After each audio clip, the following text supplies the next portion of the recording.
အိမ်မှာရေစိတ်အမဲသားလှုပ်ဆိုင်ရင်တခါတလေအသားမနူးတာအရသာမဝင်တာတွေဖြစ်တတ်တယ်နော်ဒီနေ့တော့ဟိုတယ်ဆိုင်တွေလိုဆက်ဆက်နူးနူးနဲ့ထမင်းမင်စီမဲ့ရေစိတ်အမဲသားချက်လေးပြောပြမယ်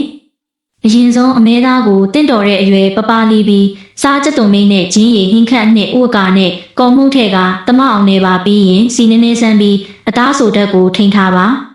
နောက်တစ်ဆင့်မှာမုံလာဥပဲပြားကြော်နဲ့ဟင်းသီးဟင်းရွက်တွေကိုလှီးထားပြီးကြက်သွန်ဖြူကိုထုပြင်ဆင်ထားပါစီပူလာရင်ကြက်သွန်မိတ်ဂျင်းကြက်သွန်ဖြူနဲ့မြူသီး6ထည့်ကမွှေးလာအောင်စီတက်ပါပြီးရင်ဟင်းနှစ်နဲ့ပဲပိဆက်အနှစ်ထည့်ပြီးစီထွက်လာတဲ့အထိကြော်ပေးပါ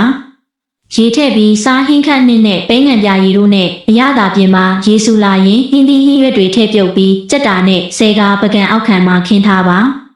အဲ့ဒီနောက်နေထားတဲ့အမဲသားတွေကိုဟင်းရည်ထဲထည့်ပြုတ်ပါအသားကျက်လာရင်နောက်ထပ်10မိနစ်လောက်ဆက်ပြုတ်ပြီးဟင်းရည်နဲ့အသားတွေကိုပကံထဲလောင်းထည့်ပါနောက်ဆုံးကြက်သွန်ဖြူမွှားမြုပ်သီးမှုန့်နဲ့ကြက်သွန်မိတ်လေးဖြူပြီးစီပူဆန်းလိုက်ရင်တော့မွေးမွေးဆက်ဆက်ရေးစိတ်အမဲသားဟင်းရလေးအစင်သင့်ဖြစ်ပါပြီ